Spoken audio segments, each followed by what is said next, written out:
ओम सम शनिश्चराय नमः। बोलिए शनि देव महाराज की जय। आइए आज के वीडियो में हम शनिवार व्रत कथा का श्रवण करेंगे। शनिवार के दिन शनि देव की पूजा अर्चना की जाती है और उनके निमित्त व्रत रखा जाता है। पीपल के वृक्ष के नीचे सरसों के तेल का दीपक जलाया जाता है और उस सरसों के तेल में थोड़ा सा काला तिल भी डालना अनिवार्य माना जाता है। अधिकांश व्यक्ति इस मिथ्या भ्रम से ग्रसित होते हैं कि शनि देव एक क्रूर धन संपत्ति के हरण करता और अनिष्टकारक देव हैं, परंतु यह तो उनकी शक्तियों का केवल एक पक्ष है। दूसरी ओर अपने भक्तों की सभी मनोकामनाएं पूर्ण करने वाले अत्यंत कृपालु देवता भी हैं श्री शनि देव जी।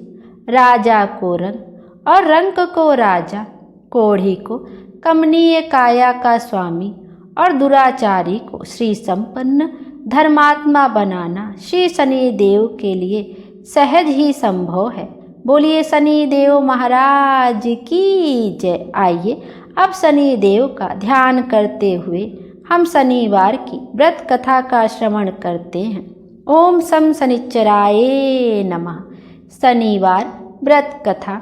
एक समय सूर्य, चंद्रमा, मंगल, बुध, बृहस्पति, शुक्र, शनि, राहु और केतु इन 9 ग्रहों में विवाद हो गया कि हम में सबसे बड़ा कौन है।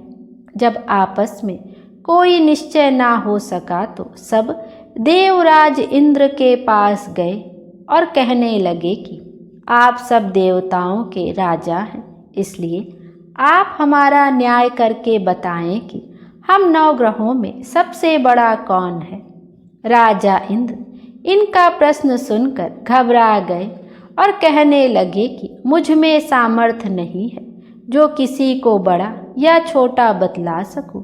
मैं अपने मुख से कुछ नहीं कह सकता। हाँ, एक उपाय हो सकता है। इस समय पृथ्वी पर राजा विक्रमादित्य बहुत बड़े न्याय करता है, अतः आप सब जाकर उनसे फैसला करा लें। यह सुनकर सभी ग्रह देवता चलकर भूलोक में जाकर राजा विक्रमादित्य की सभा में आकर उपस्थित हुए और अपना प्रश्न राजा के सामने रखा। राजा उनकी बात सुनकर बड़ी चिंता में पड़ गए कि मैं अपने मुख से किसको बड़ा और किसको छोटा बताऊंगा। जिसको छोटा बतलाऊंगा वही क्रोध करेगा। परंतु उनका झगड़ा निपटाने के लिए राजा ने एक उपाय सोचा और उसने सोना, चांदी, कांसा, पीतल, सीसा, रांगा, जस्ता, अभ्रक और लोहा धातुओं के 9 आसन बनवाए।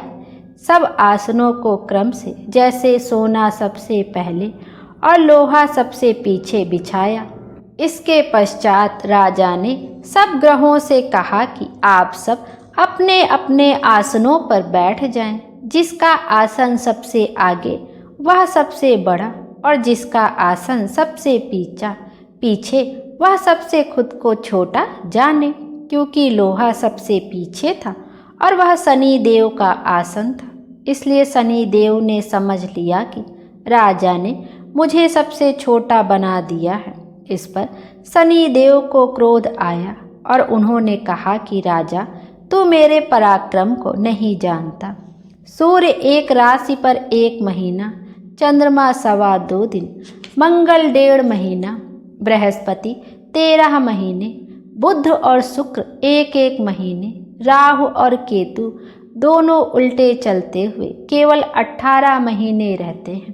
परंतु मैं एक राशि पर 2.5 और 7.5 साल तक रहता हूँ। बड़े बड़े देवताओं को भी मैंने भीषण दुख दिया है। राम जी को 7.5 आई तो उन्हें वनवास हो गया और रावण को 7.5 आई तो राम और लक्ष्मण ने सेना लेकर लंका पर चढ़ाई कर दी। रावण के कुल का सर्वनाश कर दिया। हे राजा, अब तुम सावधान रहना। राजा कहने लगा, जो भाग्य में होगा देखा जाएगा। उसके बाद अन्य ग्रह तो प्रसन्नता के साथ चले गए, परंतु शनि देव बड़े क्रोध के साथ वहां से सिधारे। कुछ काल व्यतीत होने पर जब राजा को 7.5 की दशा आई तो शनि देव घोड़ों का सौदागर बनकर अनेक सुंदर घोड़ों सहित राजा की राजधानी में आए। जब राजा ने सौदागर के आने की खबर सुनी तो अपने अश्वपाल को अच्छे अच्छे घोड़े खरीदने की आज्ञा दी। अश्वपाल ऐसे अच्छे नस्ल के घोड़े देखकर और उनका मूल्य सुनकर चकित हो गया और तुरंत ही जाकर राजा को खबर दी। राजा उन घोड़ों को देखकर एक अच्छा सा घोड़ा चुनकर उस पर सवारी करने के लिए चढ़ा। राजा के पीठ पर चढ़ते ही घोड़ा जोर से भागा। घोड़ा बहुत दूर एक बड़े जंगल में जाकर राजा को छोड़कर अंतर्ध्यान हो गया। इसके बाद राजा अकेला जंगल में भटकता रहा। बहुत देर के पश्चात राजा ने भूख और प्यास से दुखी होकर भटकते भटकते एक ग्वाले को देखा। ग्वाले ने राजा को प्यास से व्याकुल देखकर पानी पिलाया। राजा की उंगली में एक अंगूठी थी, वह उसने निकालकर प्रसन्नता के साथ ग्वाले को दे दी और शहर की ओर चल दिया। राजा शहर में पहुंचकर एक सेठ की दुकान पर जाकर बैठ गया और अपने आप को उज्जैन का रहने वाला तथा अपना नाम बीका बतलाया। सेठ ने उसको कुलीन मनुष्य समझकर जल आदि पिलाया। भाग्यवश उस दिन सेठ की दुकान पर बिक्री बहुत अधिक हुई। तब सेठ उसको भाग्यवान पुरुष समझकर भोजन कराने के लिए अपने साथ ले गया। भोजन करते समय राजा ने एक आश्चर्य की बात देखी कि खूंटी पर हार लटक रहा है और वह खूंटी उस हार को निगल रही है। सेठ को कमरे में हार न मिला तो सबने यही निश्चय किया कि सिवाय बीका के और कोई इस कमरे में नहीं आया, अतः अवश्य ही उसी ने हार चोरी किया है। 5-7 आदमी इकट्ठे होकर उसको फौजदार के पास ले गए। फौजदार ने उसको राजा के सामने उपस्थित कर दिया और कहा कि यह आदमी तो भला प्रतीत होता है, चोर नहीं मालूम होता, परंतु सेठ जी का कहना है कि इसके सिवाय और कोई घर में आया ही नहीं, अवश्य ही इसी ने चोरी की है। राजा ने आज्ञा दी कि इसके हाथ पैर काटकर चौरंगिया किया जाए। राजा की आज्ञा का तुरंत पालन किया गया और बीका के हाथ पैर काट दिए गए। कुछ काल व्यतीत होने पर एक तेली उसको अपने घर ले गया। बीका कोल्हू पर बैठा हुआ अपनी जुबान से बैल हाँकता रहा। कुछ वर्षों में शनि की दशा समाप्त हो गई। एक रात को वह वर्षा ऋतु के समय मल्हार राग गाने लगा। उसका गाना सुनकर उस शहर के राजा की कन्या उस राग पर मोहित हो गई और दासी को खबर लाने के लिए भेजा कि शहर में कौन गा रहा है। दासी सारे शहर में फिरती फिरती क्या देखती है कि एक तेली के घर में चौरंगिया राग गा रहा है। दासी ने महल में आकर राजकुमारी को सब वृतांत सुना दिया। बस उसी क्षण राजकुमारी ने यह प्रण कर लिया कि चाहे कुछ भी हो, मुझे इस चौरंगिया के साथ विवाह करना है। माता ने कहा, पगली, यह क्या बात कह रही है? तुझको किसी देश के बड़े राजा के साथ ब्याह जाएगा। कन्या कहने लगी कि माताजी, मैं अपना प्रण कभी नहीं तोड़ूंगी। माता ने चिंतित होकर यह बात राजा को बताई। जब महाराज ने भी आकर यही समझाया कि मैं अभी देश देशांतर में अपने दूत भेजकर सुयोग्य, रूपवान एवं बड़े से बड़े गुणी राजकुमार के साथ तुम्हारा विवाह करूंगा, ऐसी बात तुमको कभी नहीं विचारनी चाहिए। कन्या ने कहा, पिताजी, मैं अपने प्राण त्याग दूंगी, परंतु किसी दूसरे से विवाह नहीं करूंगी। इतना सुनकर राजा ने क्रोध से कहा, यदि तेरे भाग्य में ऐसा ही लिखा है तो जैसी तेरी इच्छा हो वैसा ही कर। राजा ने तेली को बुलाकर कहा कि तेरे घर में जो चौरंगिया है उसके साथ मैं अपनी कन्या का विवाह करना चाहता हूँ। अपने घर जाकर विवाह की तैयारी करो। राजा ने उसी समय राजकुमारी का विवाह चौरंगिया विक्रमादित्य के साथ कर दिया। रात्रि को शनि देव ने विक्रमादित्य को स्वप्न दिया, राजा देखो, मुझको छोटा बतलाकर तुमने कितने दुख उठाए। राजा ने क्षमा मांगी। शनि देव ने प्रसन्न होकर विक्रमादित्य को हाथ पैर दिए। तब राजा ने कहा, महाराज मेरी एक प्रार्थना स्वीकार करें कि जैसा दुख आपने मुझे दिया है ऐसा और किसी को ना दें। शनि देव ने कहा कि तुम्हारी यह प्रार्थना स्वीकार है। जो मनुष्य मेरी कथा सुनेगा या कहेगा उसको मेरी दशा में कभी किसी प्रकार का दुख नहीं होगा, और जो नित्य ही मेरा ध्यान करेगा और चींटियों को आटा डालेगा उसके सब मनोरथ पूर्ण होंगे।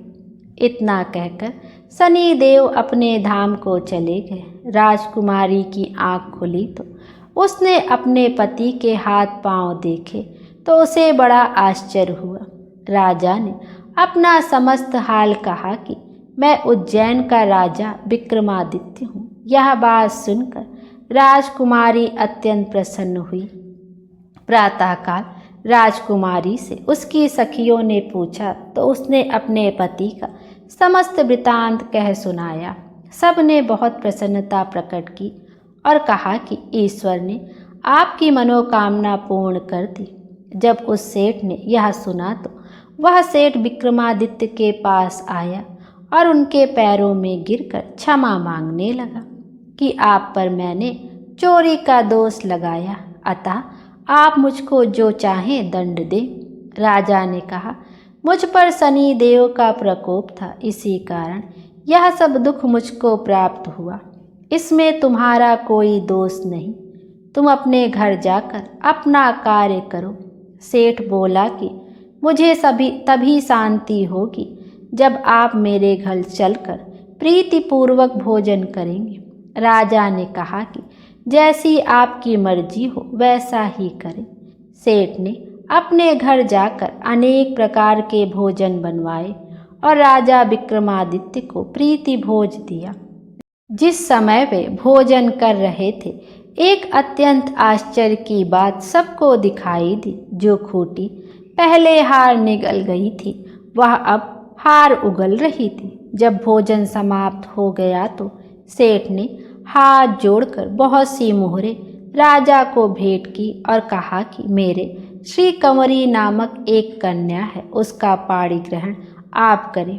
इसके बाद सेठ ने अपनी कन्या का विवाह राजा के साथ कर दिया और बहुत सा दान दहेज आदि दिया। कुछ दिनों तक वहां निवास करने के पश्चात विक्रमादित्य ने शहर के राजा से कहा कि अब मेरी उज्जैन जाने की इच्छा है। राजा और सेठ से विदा लेकर राजकुमारी मनभावनी, सेठ की कन्या श्री कंवरी तथा दोनों जगह के दहेज में प्राप्त अनेक दास दासी और पालकियों सहित विक्रमादित्य उज्जैन की तरफ चले। जब शहर के निकट पहुँचे और पुरवासियों ने राजा के आने का संवाद सुना तो समस्त उज्जैन की प्रजा अगवानी के लिए आई। बड़ी प्रसन्नता से राजा अपने महल में पधारे। सारे शहर में बड़ा भारी महोत्सव मनाया गया और रात्रि को दीपमाला की गई। दूसरे दिन राजा ने शहर में यह सूचना कराई कि शनिचर देवता सब ग्रहों में सर्वोपरि हैं। मैंने इनको छोटा बतलाया, इसी से मुझको यह दुख प्राप्त हुआ। सारे शहर में प्रत्येक शनिवार को शनि देव की पूजा और कथा होने लगी और प्रजा अनेक प्रकार के सुख भोगती रही। जो कोई शनिचर की कथा को पढ़ता अथवा सुनता है, शनि देव की कृपा से उसके सब दुख दूर हो जाते हैं। बोलिए शनि देव महाराज की जय। आइए अब शनि देव की आरती का भी श्रवण करते हैं। जय श्री शनि देवा स्वामी, जय श्री शनि देवा, कष्ट नवे नर पाते, जो करते सेवा। ओम जय श्री शनि देवा। सूर्य के वाहन छाया के पूता, तुमसे विमुख जगत नहीं सुख पाता। जय श्री शनि देवा। स्वामी जय श्री शनि देवा। जय दुख भंजन जय जय रविनंदन, सेवा करे जो तुम्हारी जग से तर जाता। जय श्री शनि देवा। रावण दुष्ट महाबल सब जग है त्रासा, पड़ी दृष्टि तुम्हारी हुआ कुल नासा। जय श्री शनि देवा। तेज अपार तुम्हारा अतुलित बलकारी, सब देवन के देव सुनिए विनय हमारी। जय श्री शनि देवा। स्वामी जय श्री शनि देवा। बोलिए शनि देव महाराज की जय। आइए अब गणेश जी की व्रत कथा का भी श्रवण करते हैं। विनायक स्वरूप गणेश जी की कथा। किसी नगर में अपने पुत्र और पुत्रवधू के साथ एक नेत्रहीन बुढ़िया रहती थी। वह श्रद्धापूर्वक विधि विधान से नित्य ही गणेश जी की पूजा आराधना किया करती थी। एक दिन प्रसन्न हो गणेश जी प्रकट हुए और बोले, बुढ़िया माँ, तू जो चाहे सो मांग ले। बुढ़िया बोली, कैसे और क्या मांगूं? मुझे तो मांगना आता ही नहीं है।